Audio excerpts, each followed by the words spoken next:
周版上线啦，跟全世界分享台湾最棒的节目，快订阅，每天爱你多更多哟！感谢，因为有你们，我们的旅程更精彩哦。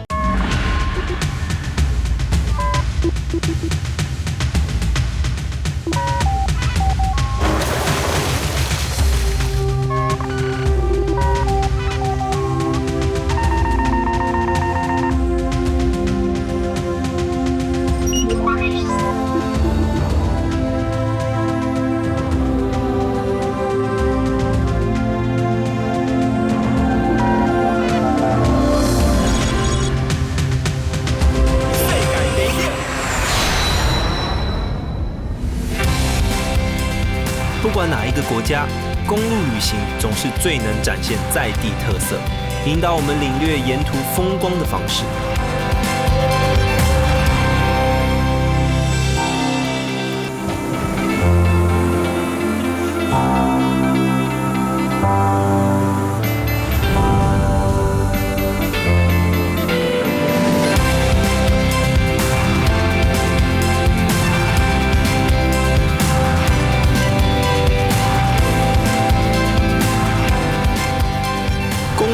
连接的不只是城市和城市之间的距离，更是人与人之间的情感交流。如果有机会，不妨好好认识自己曾经走过的道路，来一趟属于自己的公路旅行。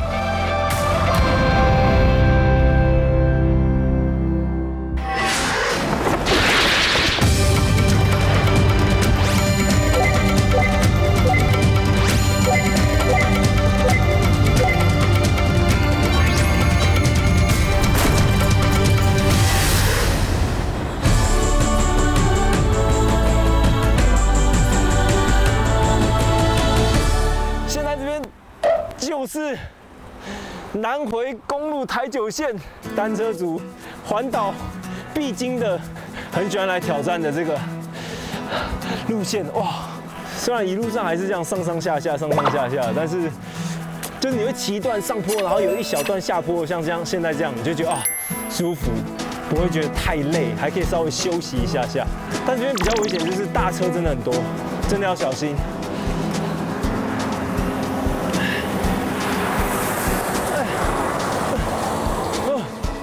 但当然了，这21公里其实还是蛮硬，所以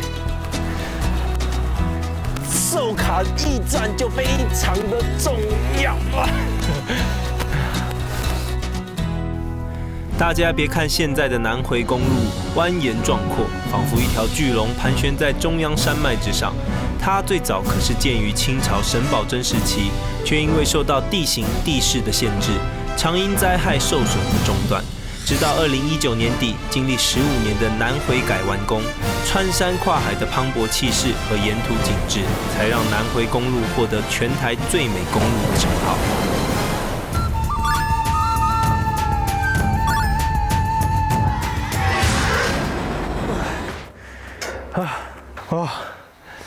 终于啊，寿卡铁马驿站。Kotobuki Toge， 这个算是它前身的名字，很重要的打气的。它也有 WiFi 啦，充电啦。这个全部都是之前人家来，然后写字算留念的。那最多你一天可以多少？我看过。假日的话会破百。来南回好像一定要来这边。对，一定要来，因为这是制高点。哦，对。台东跟屏东的制高点。寿卡的正式写法为寿卡，卡为日文中的汉字。日治时期，这里就是当时南回公路前身的最高点，所以日本人才以此命名并沿用至今。1997年以前，这里还是山地管制的检查站，如今则是旧南回公路上必访的地标性建筑。相信单车族朋友一定都知道，只要经过这里，接下来的路程就轻松啦。环岛1号线，哇！舒服哦，速度蛮快的，好可怕。这个天气骑，我觉得其实是最刚好、最舒服的，因为没有大太阳的直晒啊，然后也不会下雨，然后又阴天，就是很凉爽。穿越中央山脉后，南回公路笔直徜徉在太平洋岸，海天一色的美景伴随着海风吹拂和穿梭在山中的高架路段，给人完全不同的感受。而来到海边，就不能不提到大武乡，它是山与海的分界，自古以来就有台东门户之称，更是来到东海岸吃海鲜的第一站。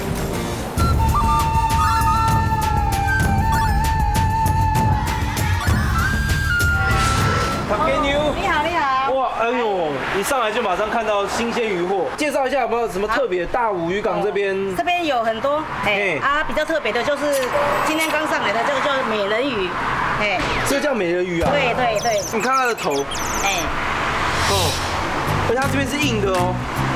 其实它这个头这边是硬的，那么大哦，它煎起来是软骨，那个鱼头都可以吃，都是整个鱼头是可以吃的。对对，它是软骨的。哦，如果你这样讲，其实这样在光下面看得出来，它是有点透的。这种就是深海鱼的长相。听老板娘说，东部外海有得天独厚的天然环境，刚好位于寒暖流交汇处，还有永生流，海水养分充足，而有大量的深海鱼类在此洄游栖息，美人鱼就是其中之一。而且老板娘还推荐这里的特大号花枝丸和油带鱼，也同样不能错过哦。好舒服哦，好安静哦，因为它不像这种富冈渔港比较有名的比较大型的渔港，可能人潮啊或者是鱼市会比较大，大武渔港就比较小一点点，但是你可以看到这种宁静感。这个大概是一般我们在那个夜市吃花枝丸的3倍吧，平常大概是这样一颗，有没有？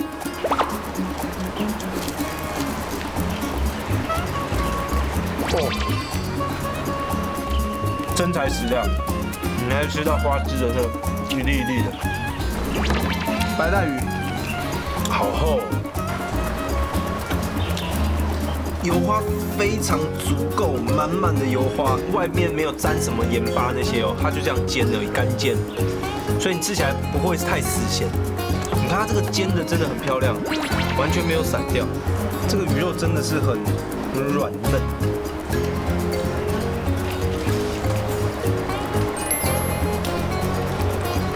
它干煎到那个小骨头、小刺都可以直接吃掉，这种我真的是第一次吃到。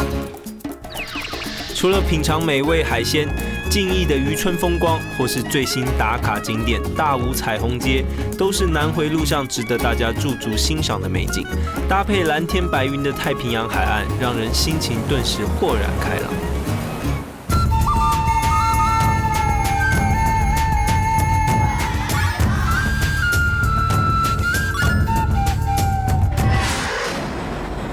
民宿到了，好漂亮哦！映入眼帘，蓝白希腊风，刚好在海边很适合哦。你看还有那个风车哎。Hello， 你好，欢迎啊，老板娘是不是？老板在这边，老板在这边，那我是杂货店儿子，他的出工1号出工，安呢？杂货店的儿子，他是老板。哇，这个民宿盖多久啊？营业大概1年。即使它这么度假希腊风格，但我觉得它这个台东部落的这种点缀在各个角落里面的。最门口那边有一大块木头，它那个木雕，然后这种椅子，这些都算是漂流木，是不是？对，这都是漂流木，这个材质都是我们台湾的块木的一些材质。要说到南回公路的特色，就不能不提到沿途经过的原住民部落。而今天我们所要落脚的排湾族部落金轮村，最近更因为南回改工程新建的金轮大桥而声名大噪。为此，民宿主人除了在房间设计上采用原住民元素及用色装饰之外，更在顶楼设计了观赏金轮大桥美景的最佳视野。来吧，小刚带你到我们的观景台。哎呦，哇塞！在浪来，不要踩住。啊，这样子我该挖就没了。对。哦，在前面很危险，因为现在浪比较大。英文版上线啦！跟全世界分享台湾最棒的节目，快订阅，每天爱你多更多哟！感谢，因为有你们，我们的旅程更精彩哦！世界第一等。这边可看到我们整个部落，来，我简单给你介绍一下。好，来，这边是西边，西边，这个是整个大武山。这是大武山。对，它日落的时候会从那个山谷这样子西下。右边这边就是东边了，这边是我们的太平洋，而且这个现在就是我们全台现在最美的大桥，是最美的金轮大桥。金轮大桥就直接正对着这个民宿，你直接一上来就完全看得清清楚楚。是啊。所以日出，所以我们在网络上看人家拍日出的这种照片，对，就是从这边，对，从海面这样上升，然后结合我们最美丽的金轮大桥。360度的环景视野，加上中央山脉及太平洋的前后呼应，海洋和山林的气息在此交互作用，瞬间让人心旷神怡。也更期待明天一早，全台最美高架桥的日出会是怎样美不胜收的光景。不过听咱们小戴说，来到金轮村还有更多不能错过的有趣活动。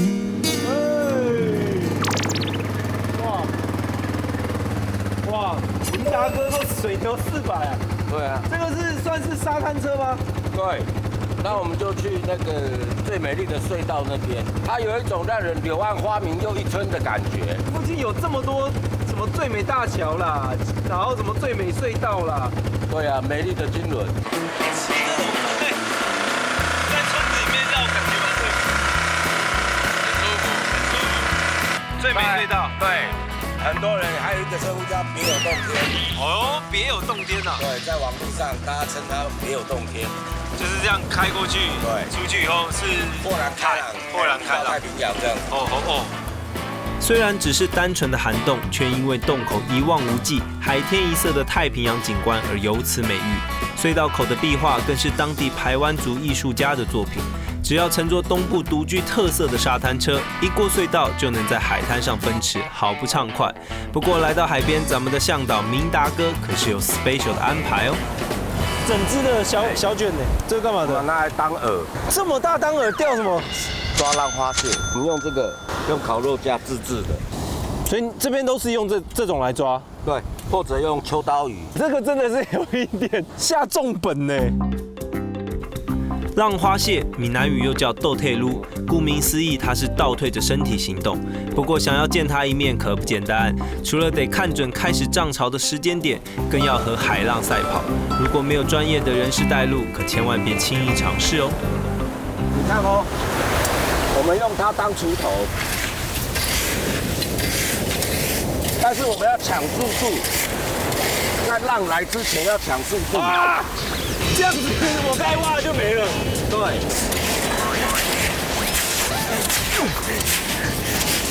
这样子，对，推下去，动一动，把后面的土往前推，用脚。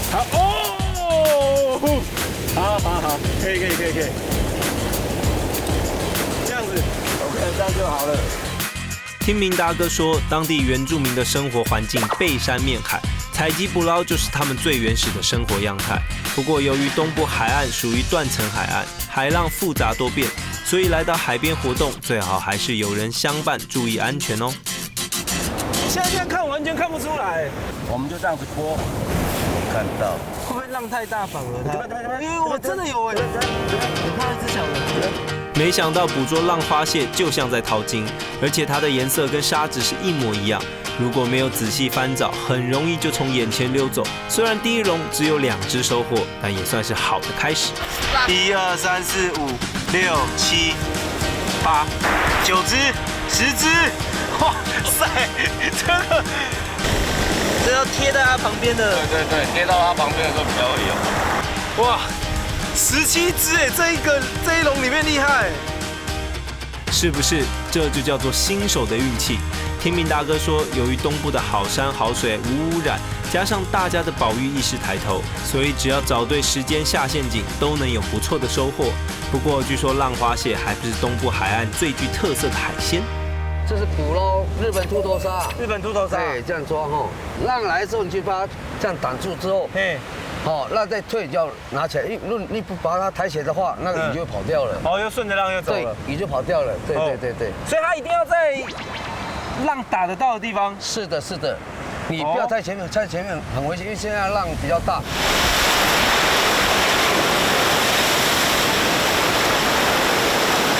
哦，这真的也是看几率哦。所有拿那个小的给你。哦，来吃水啊！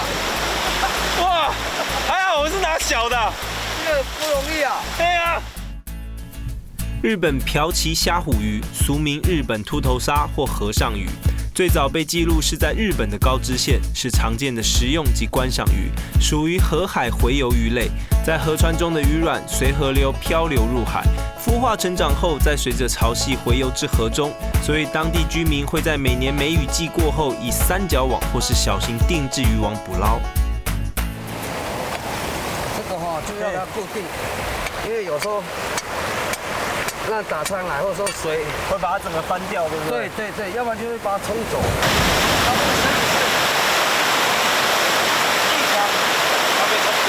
它那个洪水下，那个东西一个就要3000块了，这么贵啊？很贵。大哥今天有来检查过了吗？有一点哦。有了，还是有。刷也听得到一些声音。有喂，跳来跳去的。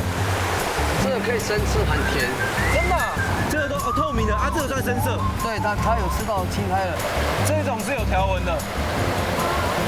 这个就吃到青苔了。啊，这个就深浅色透明的。啊！很会跳。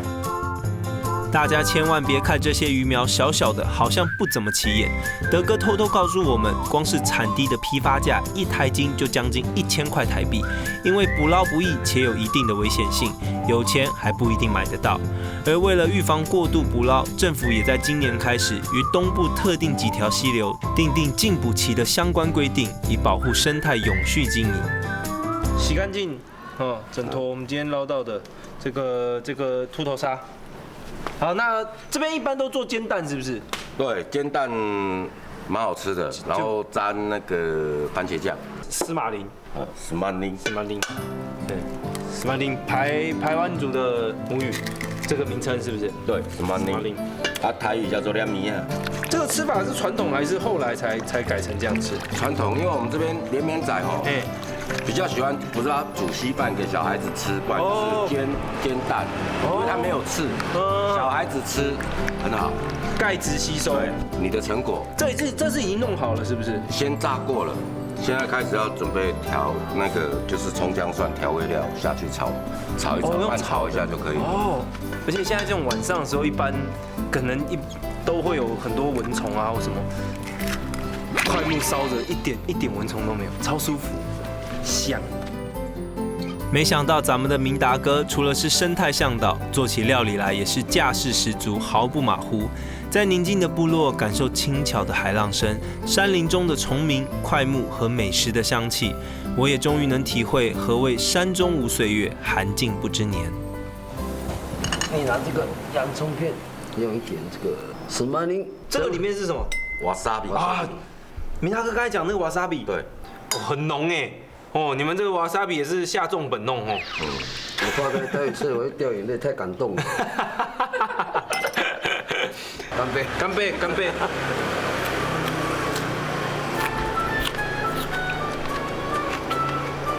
我有点感动到。哦，很感动。你不太多啊！我很感动。对。啊，感动过了，剩下甜，好吃。我现在能理解刚才明达哥讲的，洋葱的瓦萨比虽然有一点点呛，刚才会让你微微的感动，但后面的甜味，它不会把那个秃头鲨的味道全部压掉，会回甘，你还是会回甘。你不要看这3道不得了，这3道你在台北吃大概就5000了，你还不一定有。哦，好好吃哦，很新鲜，然后都蛋的那个味道很清爽，都吃得出在地原味。哇，这有讲，这边都直接这样炒过再吃，对不对？比较好吃。对，咸酥的很好吃。咸酥后，这个台湾主话叫嘎路龟啊。拿起来口香。哦，很好吃呢。哦。这个真的很好吃，黑啤乳不错的哦。真比会很讲。有在地人带路，品尝道地特色美食，绝对是最棒的旅行体验。而且据说晚上的南回公路一样令人惊艳，美丽的 S 型弯道伴随着车灯在其中穿梭，就像流星划过东部海岸线。只要慢下脚步，细细品味，就能发掘意想不到的惊奇。好，现在是早上5点20，来这边就是要拍日出，全台最漂亮的那个金轮大桥日出。哦，大家 stand by 好了。哦，大哥听说你在这边拍这个日出拍很多年，快要60年了，快拍60年。英文版上线啦！跟全世界分享台湾最棒的节目，快订阅，每天爱你多更多哟！感谢，因为有你们，我们的旅程更精彩哦！世界第一等。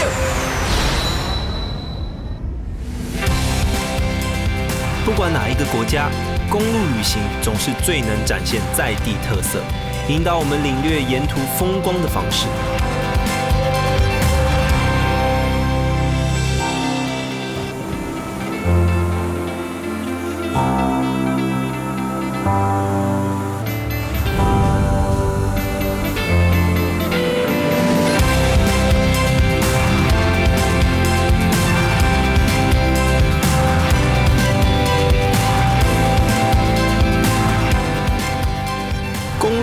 连接的不只是城市和城市之间的距离，更是人与人之间的情感交流。如果有机会，不妨好好认识自己曾经走过的道路，来一趟属于自己的公路旅行。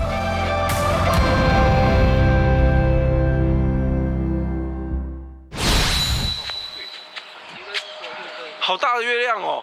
那个网络上查是几点？5点43分。对啊，照理说这时候应该已经要看到那颗红红圆圆的了，竟然都还没看到哎！但天已经这么亮了。有啦，下面确实云层稍微厚一点，对。但今天月亮也是蛮漂亮的。对啊，很漂亮哎。相信大家对于东部曙光的迷人景致早就耳熟能详。然而，全台最美高架金轮大桥搭配东部曙光，更是今年大家期待的最新跨年迎曙光热门地点。拜托老天给个面子，希望今天有机会能让大家抢先欣赏。哇！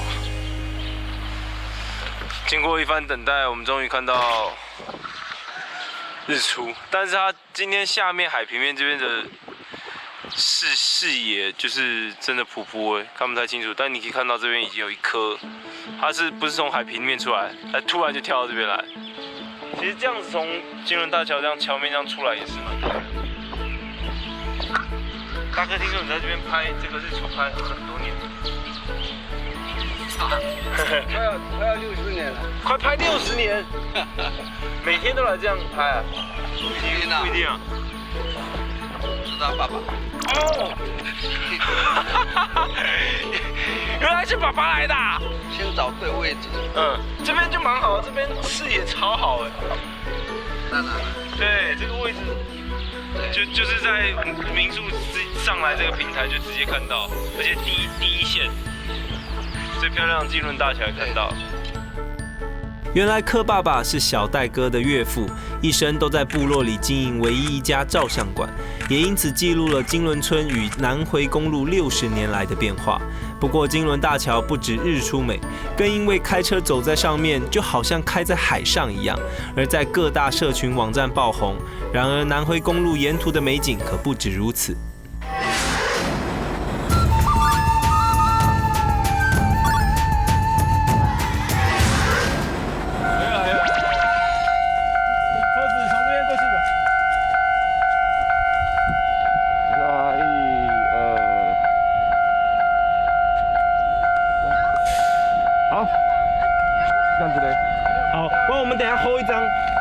火车快过的那一瞬间，连拍。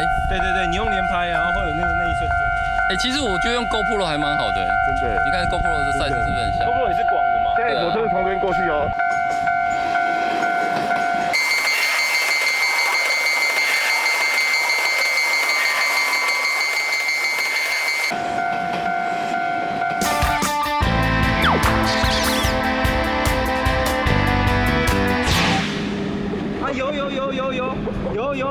好紧张哦！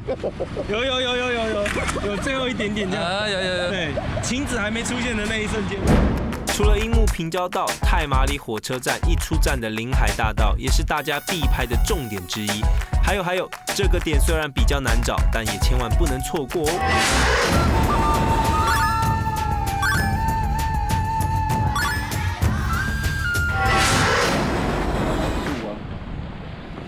华园观景台，这个观景台应该大家都蛮多人知道了，当然也蛮多人不知道，不知道的赶快记下来。这边非常的漂亮，秘境。然后秘境旁边呢有一个新的更秘境的地方，但大家要小心一点，好不好？来，好，慢慢走。这个是现在蛮多喜欢拍美景啊。在网络上应该都搜得到，但它这个有好几个像这样不同的区块，所以每个人开起来感觉看起来会不太一样。我们就挑这个最算是制高点的。今天可惜有一点要过几天要变天了，所以它有一点乌云。如果云再少一点，阳光洒下来，整片蓝的。现在这样已经很美了。远方那边还有太阳的地方，你可以看得出来有没有海的那个颜色的差别。哇，这边真的心旷神怡耶！但如果现在你想要拍一些不一样的照片啊，其实刚好这边有水池，所以你有机会，如果天气好，天够蓝，然后风不要有什么风，整个是镜面的时候，你可以拍出倒影的感觉，有点像天空之镜那种。可惜天候不佳，无法拍出最美的效果。不过旅行中的遗憾，不就是准备下一趟旅程最好的动力吗？而且行程如果走累了，金轮还有特殊的咸水温泉可以帮大家消除疲劳。大哥，你好，来泡温泉，欢迎大哥这边有自己的私人温泉会馆的。对，这个地方呢，我们金轮在这个区块里面，我们的温泉只是属于弱酸性碳酸氢钠泉水质非常的清澈，所以这个是大哥，这个是不是这边吧？在这里，就是这里。大哥，这明明就公寮，这哪是说私人温泉会馆？私人，我自己的私人你自己的？对，专门在招待一些自己的好朋友。大哥，你这个盖得很好因为我们从小在这个地方都天天都在泡温泉，所以从小就有。对，所以我们的姿势或者浴池的设计，我们自己都知道。修，这个出来大概多长湿度？16度、17度左右。按源头嘞，源头大概在90来度。金轮溪从大武山上蜿蜒流入太平洋，赐给当地部落独一无二的珍贵自然资源，就是金轮温泉。由于还未开发过度，所以泉源充足，更不会有以假乱真的状况发生。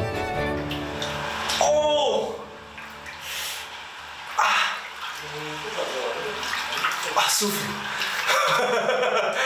它真的有盐水，就是你自己可以知道它就是水的浮力，你这样放松以后，整个会比较，你知道，就是如果你今天不是盐水没有盐分的话，它浮力没有那么强，感觉得出来，身体就感觉出来，这样很像无重力我不想讲话。享受天然的碳酸氢钠泉之后，不妨可以悠闲地在部落里漫步，处处都能看到原住民图腾点缀其中。就算不出国，也能感受满满的异国情调。而且不止如此，就连当地种植的蔬菜也很原住民风。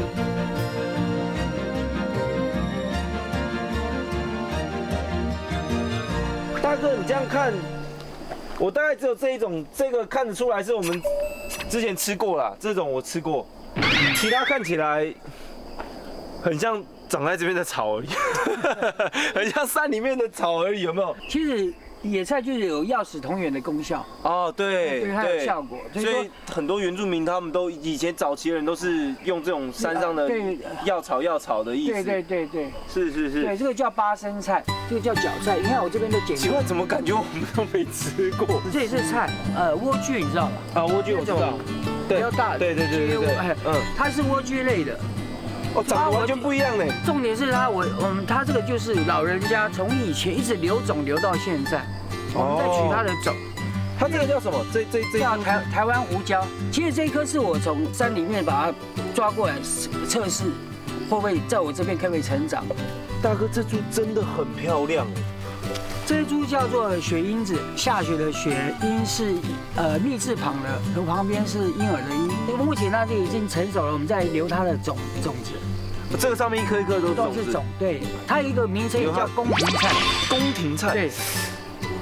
最早期就是皇帝在吃的菜，是在市面上是几乎在全台湾你看不到的。你说这个吗？这个只有你有？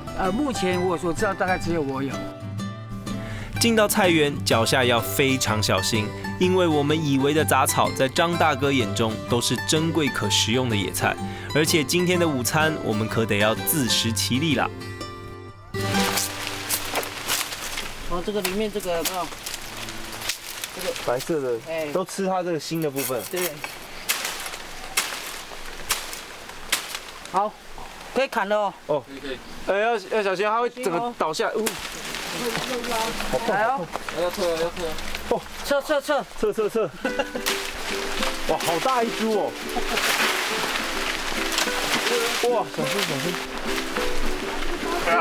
很难拉呢。对，很滑。啊，这根，哇，这是金排骨。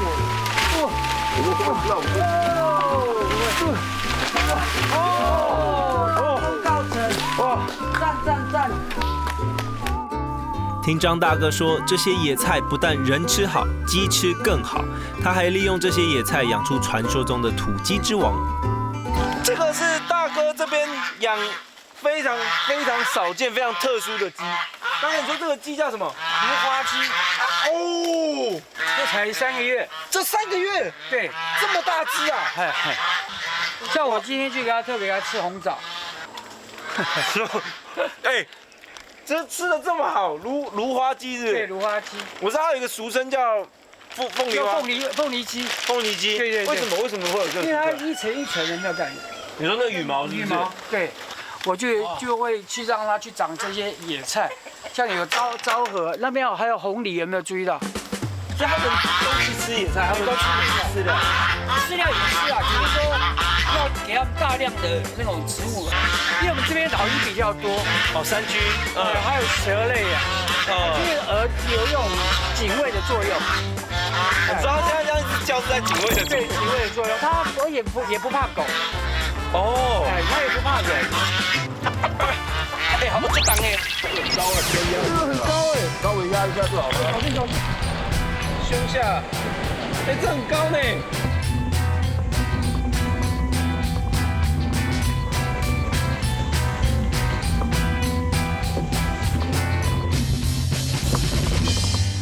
英文版上线啦！跟全世界分享台湾最棒的节目，快订阅，每天爱你多更多哟！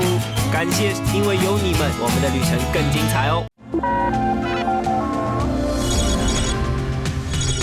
世界第一等，这应该有6斤啊！这有6斤啊！这也是3个月？3个月。哎，好重哎！好，你现在我们靠近看，你就可以看到它的那个毛色，羽毛，非常的漂亮。肉。很扎实，我刚才摸它那个腿，肌肉量很大。哦，这边土鸡蛋很小颗哎，都是比较小颗的。比较小。哇，很珍贵，重量蛮重，从来没吃过，只有听过。也太有趣了！对于我们这种都市小孩来说，能亲手抱到鸡、捡到鸡蛋，真的是一辈子难得的体验。而且听张大哥说，菜园的上面就是南回改工程的安硕高架道，为了不破坏山林，顺着地形盖出 S 型弯道，桥墩最高达30层楼，最长跨距150公尺，远眺宛如林中的巨龙，也让下面山林维持丰富生态。这个这样烫一下就可以了。对，吃原味最好。这个好甜哦，然后又脆口。因为刚刚现摘的红落葵。红落葵，哦，这个也是。对，好，红落葵。哇，好嫩哦。所以这个菜它会产生为了一个保护的，它有粘性，对不对？再配一口鸡汤看。这个真的没调味，没有调味啊？这个没调味，调味。你待会再吃鸡肉看。哇塞！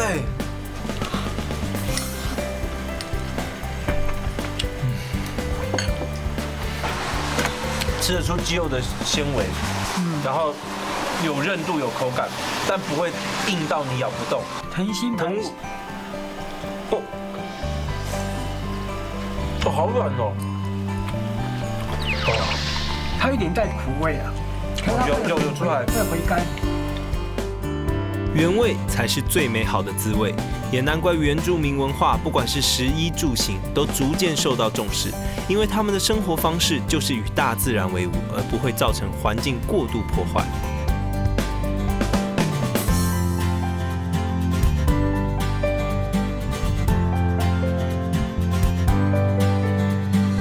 明达哥，这边这一条叫是金轮溪，对，跟以前的不一样了哦。对，完全不一样，在88以后就整个都垮掉。这些河床这些高度跟以前差多少？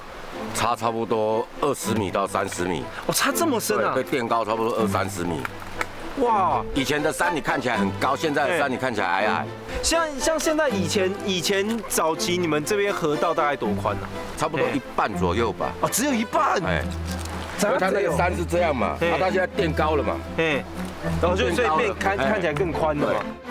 原来咱们明达哥除了是向导，也是当地原住民文化重要的推手之一。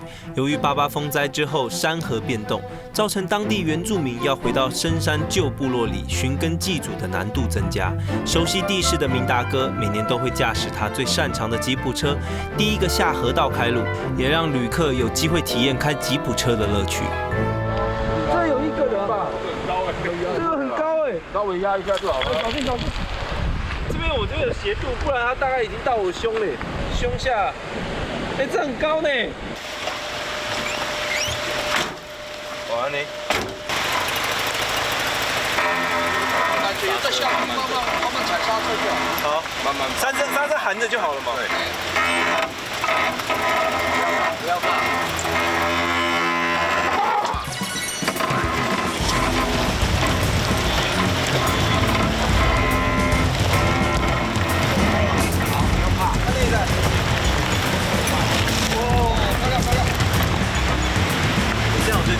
有可以正常正确，我就慢慢的上去，正确。好，到这边加油冲，加油！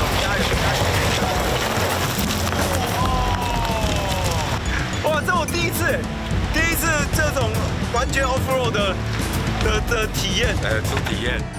没想到吉普车可以这样开，几近90度的土坡照样难不倒它。Off-road 的乐趣更是尽在不言中。不过更难的挑战还在后头。这边有石头，对不对？对，这边有石头，所以说我们要过的时候，我们会先选择我们要避开的危险的那个路段哈。是，等一下我们从这边下去。对，这2颗石头要注意。是有浪的那个地方。有那个白色那个。有白色的涡那个漩涡的那个激流。水流的。我们可以从它的中间，我们看这2个的中间啊。如果你对你的驾驶技术有信心的话，这个2个是中间，我们就这样顺的切到那个我们的，是不是有点斜过去这样子？对，要。哎，帮我 mark 起来。怎么 mark？好，这个真的难很多。等会大哥下去这样子，把鼓一下。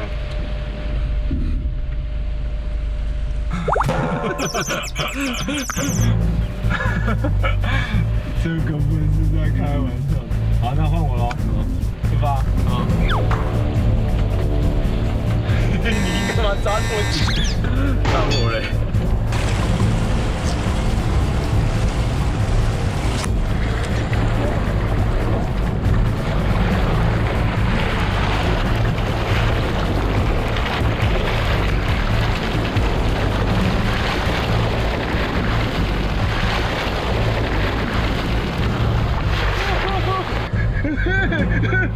好紧张哦！好紧张哦！心情忐忑。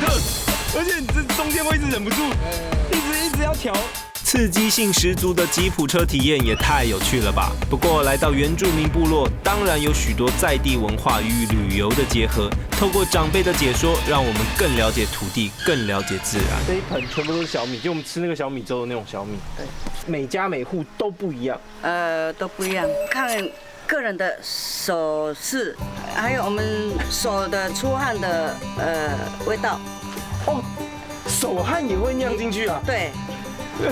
有的人会酿，有的人会酿的好喝，有的人酿的会酸酸苦苦的。哦，就是看你手汗的，对，手的温度。对，一粒，9碗的米，7。但这个小米里面全是小米吗？还是你们有混红梨？全小米。全小米。8、9了吗？有了吧？讲话我就忘记几个了。对不起。9了。我怎么记得这是9？对，这样是9。妈妈也太可爱了吧！自然不做作的风格，让大家都感染了欢乐的气氛。不过，小米酒的制作可是相当不容易，除了要筛、洗、晾干小米之外，还得花1个多小时先蒸熟，才能进行后续步骤。小米的祝福吊饰哦，祝福吊饰。但我听说就是只要观光客啊，或来这边玩的外地人，就一定要带这个回去。对，就带。因为小米它是我们排湾族一个很有意义的，是一个产物。是，因为它过去我们其实小米它是一个部落的日常，它也是一个语言的传递。哦，语言的传递哦。更是什么东西？更是我们的文化传承。你知道为什么是3条单色的线吗？为什么？因为对我们排湾族来讲，它这个3条是我们排湾族的颜色啊，红黄绿。因为过去你看到我们的妇女啊，在编织我们原住民的服饰的时候，一定以黑色为底色。对。然后它就搭配这3种颜色去串珠珠或者是串它的针线。所以我们排湾族里面，所有排湾族的对，几乎都是这3个颜色，上面留一个绳头。穿上来，它是不是一个环？对，有吗？哈，对，小小的环，对，好。然后你缠的时候，全部的小米都要缠上去，从最上面然后顺它的纹路开始往下。原来将小米制作成吊饰，在原住民中有岁岁平安祈福之意，近年来也受到大家的喜爱。这个瓮你不要看它好像不起眼，这个是家传的。对，5代。5代？哎，5代。哇，是不是很高级？那它这个等于是旧部落带下来，从旧部落就一直在。那它这个是等于是家里面自己特有的嘛？对，因为它这个刚才我们有这个歌后有讲了一下，有记号，有做记号的。在这里，在这里。有没有3条？就每一家每一户的记号是不一样。对。一团一团放进去，这个不能放太久。那最久可以喝过最久大概可以放到旁边。最久可以放到旁边。这个放到旁边。最久1个月。哦，放1个月哦。它那个真的很浓。很浓。好喝吗？很累。很累。